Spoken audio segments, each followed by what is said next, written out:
Especially if you're using an online productivity, online tool to schedule appointment with you, put padding. Posting on Facebook and answering questions on social media, absolute no's. Clarify the expectation with your team. If you have a team of people who are working with you, let them know, I will not be checking emails until noon, right?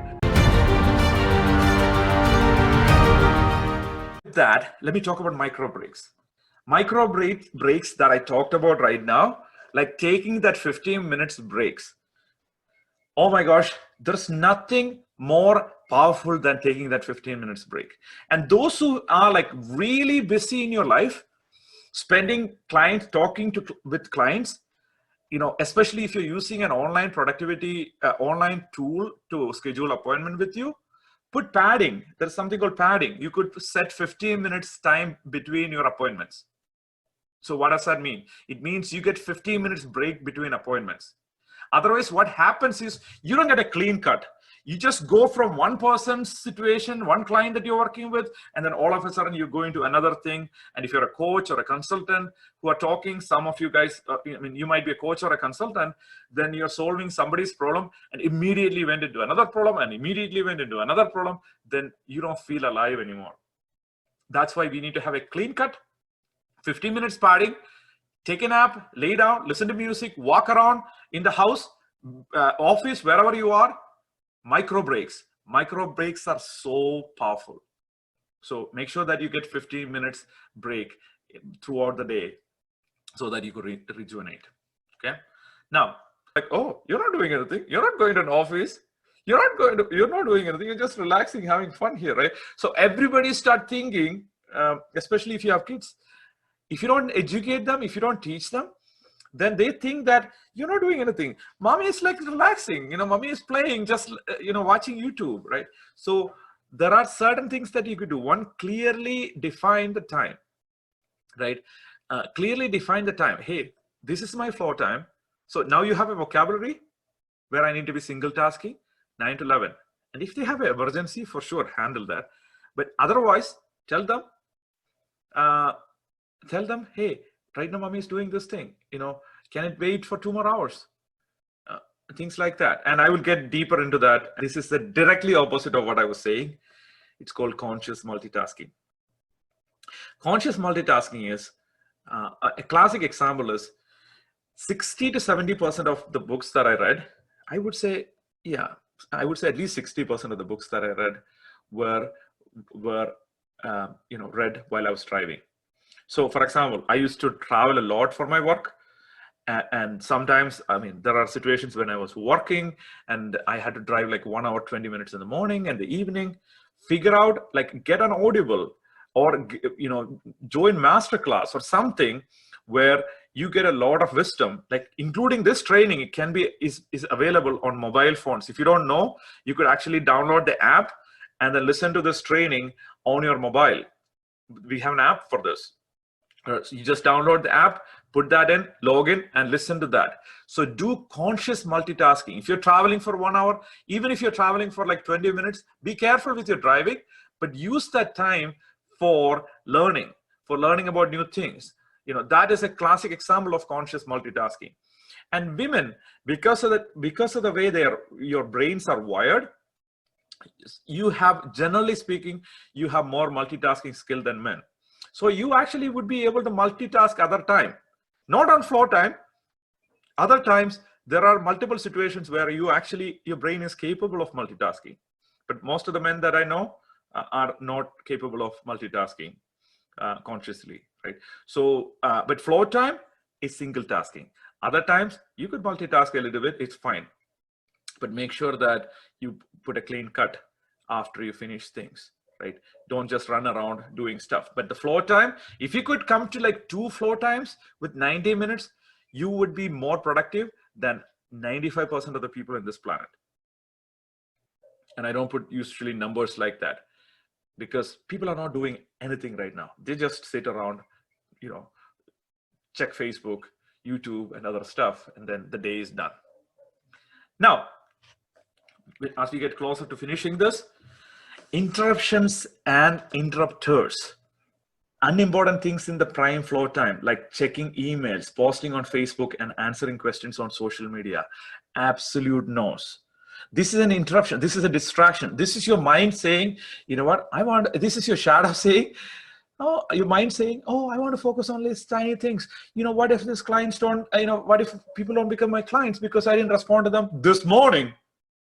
You don't need to respond to this morning. You could hire a person for $2 or $3, $5, legitimately paying them, ethically paying them enough money to manage this for you, right? So interruptions are other people coming in and interrupting you. Distractions are something from inside, because we don't know what we need to be focused on. So your mind is like, oh, okay, let's go check Facebook, let's check email. You're looking for tasks to do because we don't know what we need to be doing. That's why we are doing it. So now, like, look into right now, let's do this implementation as we are getting closer to finishing this session. Find your 3 major interruptions and how to handle them. Find your 3 major interruptions. And as you're doing that, find your 3 major interrupters. The second one is not interruptions. Second one is interrupters. Who are the human beings who interrupt you the most? Some people said their kids are interrupting them. And how do you manage them? Design a system for that. How do you manage them? How do you set expectations? Mommy is going to play at 9 a.m. for 15 minutes, and then at noon for 2 hours probably. But you know what? One way you could love mommy and support mommy or daddy is by making sure that I get to work on my flow time, my single tasking from 9 to 11. Would you do that for me? You can watch TV or something at the time. I don't mind, but make sure that you don't scream at each other, stab each other or whatever you guys say. But you got the point. What are the 3 major interruptions that happen in my day? Interruptions could be your Facebook giving you an alert that, oh my gosh, there's an earthquake here, come here, check it out right now. They send you an email, they send you a push notification, and they send you a text, and they send you something else. And all of a sudden you think that, oh my gosh, that must be really important for me and my life. So what are the 3 major interruptions in your life? What are the 3 major interruptions in your life? Who are the 3 major interrupters in your life? And I know I'm not getting into like how to handle these interrupters and interruptions, but you know the answer for most of this already. And if you don't have answers, no worries. I'll be happy to discuss this on Friday. For example, I don't check my emails before noon. Let me say this again. I don't check my emails before noon. I don't get any alerts from Facebook. I don't get all the systems, almost all the systems that I have. I have turned off the alerts. What can you turn off? Posting on Facebook. You could schedule posting on Facebook. If you are using social media, you schedule it in the evening, like 4 o'clock when you're totally tired and you cannot focus on high energy activities. Then at that time, you could go ahead and schedule your Facebook for next 7 days if you want. And then forget about it. Batch it. Remember batching? Spend 2 hours and schedule everything for the next 2 weeks and forget about it. And then every Monday from 2 to 3:30, you schedule your Facebook post for your followers if you have an online business, or if you have an online division for your business. If you are able to find one person, one interrupter, and one interruption. And for interrupters, when I used to work for other people, like when I used to be a professional who worked for other people, this is fascinating. This is so funny, and 90% of the time it worked. When somebody come to me, I don't know whether you guys, I mean, those who are in the US or anybody who's a Seinfeld fan, watch this episode where George is like, always pretend to be annoyed, so you don't get new work. Right. Always pretend to be annoyed. He always pretend to be like so annoyed and so angry and so mad he doesn't get new work. It's something similar to that. What I did is, like, whenever I was in my flow time And when somebody from a different department come to me and ask me, hey, can you help me with this? Because I was a technical manager for a healthcare company, and and people come to me like every 10 minutes asking me, hey, can you do this? Can you do that? And then what I did is, every time they come to me, I had a blanket question. So if you are a CEO, if you are a vice president, if you have a team of people that you're managing, this is my blanket question. Can this be done next Thursday at 3 p.m.? Can I do this by next Thursday? It doesn't matter what they come to me. When they come to me, I always ask them next Thursday. And what happened in my scientific research here, unscientific research here, is that 80 to 90% of the time people said yes. Can you imagine that? So now there is a person who's showing up in front of your desk right now saying that, oh my gosh, that needs to be done, just because she needed that a week from now.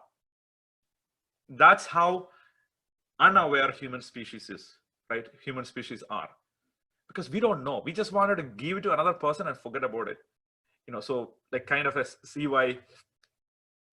CYA, like you just want to give it to somebody so that we can cover our ass, right? So that's what people are doing in your businesses too. So that's what we're talking about, okay? So we did the implementation. Now let's talk about 3-minute envision. What do I do daily is, what are the 3 highest dollar, highest impact activities that I could be doing today? Imagine 10 years from now, 20 years from now, when I look back to this day, what would I be doing today that my future self be proud of? I don't go this artistic or anything like that, but I'm just showing you as I'm doing it. I'm seeing how creative you could be about it. Ask a question. What is the most important? Highest impact, highest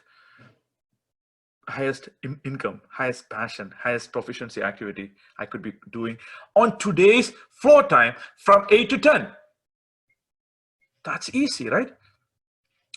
What are the highest impact things for this week, this quarter? 3 minutes. Don't spend more than 3 minutes.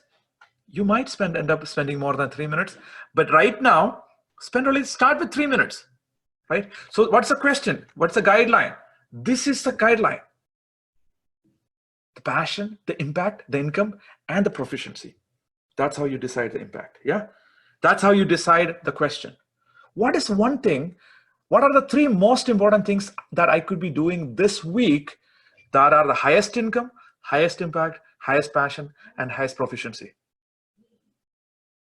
Income, impact, passion, and proficiency. Got it? Now, take 3 minutes and schedule your 3 minutes envision right now. So you don't need to design, it's just 3 minutes. It's a simple question. What are the 3? If it's a weekly thing, what are the 3 things? It could be the daily thing. What are the 3 most important? High income, high impact, high passion, high proficiency activity that I could be doing today. And you could pick the most important from that, and you could start working on it, just like Ivy Lee asked Andrew Carnegie to do, that he got close to $1 million in consulting fee for. So take 3 minutes and design and schedule your 3-minute envision right now. So what does that mean? It means if you use a calendar, if you have a phone, your phone typically has a calendar. So don't say you don't have a calendar. In that calendar, every day at 8:30, make it a recurring meeting. Every day at 8:30, what do? Envision. 3 minutes. What are you asking at the time? What are the 3 most important things that I could be doing today? You get the idea. Do it now. If you don't know how to do a recurring meeting, what are the 3 most important things that I could be doing today? Weekly, you could do it on Sunday. You could do it Friday evening or Monday morning even. So schedule the daily one. If you're done with scheduling your daily one, put that in the calendar. 3 minutes reflection. What did I do great today? That's it. What did I do great today? But if you want to be an overachiever, you could ask, what can I improve tomorrow? But if you want to be a normal achiever, you could say, what did I do great today? and just for 3 minutes, feel it. Oh my gosh, I did okay today. But if you're an overachiever, what can I do better tomorrow? That's it. 1 minute, 30 seconds, another 1 minute, 30 seconds, you're done. So when do you want to schedule your reflection? And do it for daily, weekly, and quarterly. Don't spend more than 3 minutes on this, right?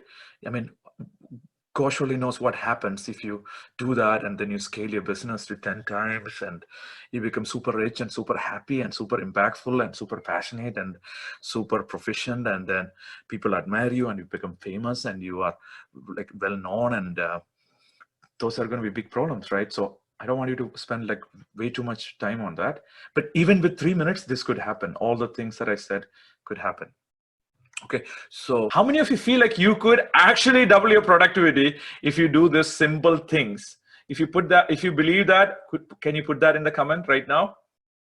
Best practices, how to start and end your day. Start with envision and end with reflection. Yeah, if you want to make it better, you can. So that's your warm-up protocol for now. How do you warm up to your day? You could do power ceremony, as in you could do power moves, and you could do your soul breathing before you start working. That could be a warm-up, right? What is one action that I could take today, and what is one action today that could take you to your highest goal in life, right? So we covered that already, right? What are the client's project that needs speed and acceleration? So these are some questions. What will be the most important result for today? Some are questions, right? What must be done today? Okay. And more best practices. Sleep as much as Jeff Bezos sleeps. And I promise you guys, and I told you, I'm being vulnerable and telling you I slept only 4 hours last night. But you know what? Tonight I'm going to be sleeping for like 10 hours. Or maybe right after this, like 2 more hours, I'll eat my lunch. And then maybe I'll sleep for 3 hours in the daytime. I don't follow, social rules. Like, I could go and sleep for 3 hours. Right, if I need it, so it doesn't matter. I mean, some of you cannot probably do it. Jeff Bezos sleeps 8 to 9 hours a day. You can at least try 8. And I commit to doing 7 for sure, right? And this is a guy who owns the biggest company in the world. And now you'll be like, oh, he has all people to do all the stuff. Not when he started, when he was delivering stuff from USPS. I don't know whether he was sleeping 8 hours at the time, but the idea is for you to sleep 8 hours right now. So when you become Jeff Bezos, or when you become like really big impactor in the world, you could still continue sleeping. Take a power nap in the daytime for more than 16 minutes and less than 30 minutes. Phenomenal. Like Da Vinci used to do this, and Da Vinci is considered to be the greatest genius of all time. At least that's who I consider as the greatest genius of all the time. And Einstein, I don't know Einstein slept or not, but Da Vinci used to do this, like 16 minutes, immediately you calm down. And if you sleep more than 30 minutes, then it becomes a night sleep. You might be tired when you wake up, right? So less than 30 minutes, more than 16 minutes, power nap, go take a nap, lay down. If you have a partner, cuddle with them, spend time with them, like, Einstein 20 minutes daily. Okay, good. So Einstein is good too. So Einstein also did 20 minutes of sleeping. Yeah. So I never saw him sleep 20 minutes. So I just wanted to confirm all the time that I spend with him. Okay, no emails before noon. Anybody who's obsessed with emails, stop it right now. No emails before noon. And clarify the expectation with your team. If you have a team of people who are working with you, let them know, I will not be checking emails from noon until noon, right? And if you're checking at 7 a.m. right now, you could change it to 8. If you have a large team of people that you need to communicate, then change it to 9, change it to 10, change it to 11. World is not going to explode. It's going to be fine. You could change it to noon. If you don't have a large team of people, if you have less than 3 people who report you directly, then just freaking change it. And if you have clients who are contacting that needs like immediate access to you, give your cell phone number, ask them to text you, right? No emails before noon. No text or WhatsApp before power ceremony. I don't do that. You don't do that. No stories, no excuses, no peeking. Put that in airplane mode. It's difficult for me, so that's why I put it in airplane mode. Get rid of all Facebook, any social media alerts that you're getting, get rid of them. Get rid of them. There's no need for it. Yeah. Just go to Facebook settings, and I could guide you. If you want any help, let me know on the Friday call. I'll guide you with that. And I told you, carve out floor times with yourself. Get a massage. Do something else for yourself. Watch a movie by yourself. Just play with yourself, right? Do whatever you need to be doing, right? Run around, dance naked, or whatever you want to be doing. Whatever you want to be doing, just find time for yourself. Schedule time with marketing and innovation. This is really important. As we are about to conclude, schedule time with marketing and innovation as if they are real people. So imagine marketing is one of your business partner and innovation is one of your business partner, and you have this partner call with marketing and innovation on Fridays and Mondays. At that time, you think about how to market your product, how to innovate your product, how to make it better. Right? So we spend enormous time studying these things. That's why we are able to deliver it this way. We spend a lot of time innovating. Even when from the last event, we do events in different parts of the world, and right now online. And even when I'm doing online, I could just take that slide and just push it, and still people will say, "Oh my gosh, that was really good. It was awesome." But we still, every time we do something, we improve a little bit so that you get a better experience. And we try to customize it for online. We using more graphics and more pictures, more visual things while you are, because I'm not seeing you live, right? So I want to make sure that I give you the best experience there. Schedule that time. If somebody says, "Oh, I want to do this," and then look at the calendar and say, "Oh, I have a commitment there." You could sincerely say you have a commitment if you have a meeting with marketing. Yeah, you don't need to lie about it. Because if you schedule a time with marketing from 9 to 11, "Oh, I have an appointment at the time." So you could truthfully tell them, "I have an appointment." You don't need to tell them it's with marketing or innovation. You could blame it on the calendar, right? If you are afraid to say no. Return other people's monkeys. So other people's monkeys is like somebody's running by, like friend close by, walking by, all of a sudden they're asking, "Hey, can you hold this monkey for me?" And then you're like, "Okay, sure." And then they run. Many people do give you tasks like that and run away. Return those monkeys back to them. If the monkey owner is somebody, that person need to handle the monkey, right? Monkeys need to be returned. Don't handle other people's monkey. And schedule distractions. There are things. This is something that I suck at. Like, I schedule distractions and I'm not able to do distractions. Like I said, this is the original problem that I was talking about. Right? I schedule distractions, but I don't do stuff. Now I have reached a point I don't want to be doing. Now I reached a point I don't want to be doing distractions, right? So I slack on this. It's a good problem to have. Sometimes not so good. But the point is, schedule distraction. 3 to 3:30, I'll be working on distraction. So if there are other distractions coming in the morning, push them all to 3 to 3:30 and work on it at the time. Yeah. And finally, buy happiness with money. Find others who are passionate and proficient in what you are not good at, but you are not, and buy back your time. One more time. Find others who are passionate and proficient in what you are not, and buy back your time. And reinvest that time on micro vacations, small vacations. And it could be connecting with nature, right? So connecting with nature, because if you're able to go to a camp when this challenge is over, assuming that if you're listening to this post-corona issue, and if you're able to go out in nature and do something, if you're able to spend 24 hours in nature, immediately your body calms down. There are so many things that happens in your body when you're connected with nature, when you are not touching your phone, right? And reinvest that time in your family, on fun, celebrations. So buy happiness with money. If you have money. If you don't have money, then for now, temporarily, don't buy it like, on a credit card. But for right now, what you do is you just work on it, start making money. And once you have money, buy happiness with money. Get other people to work for you and work for you who could manage that, and then reinvest time with your family, with nature, with fun, celebration, and things like that. Yeah. So if you're listening to this on video, spend 5 minutes and find the best practices that you will be implementing starting today. Pause the video and find the best practices that you are going to implement starting today.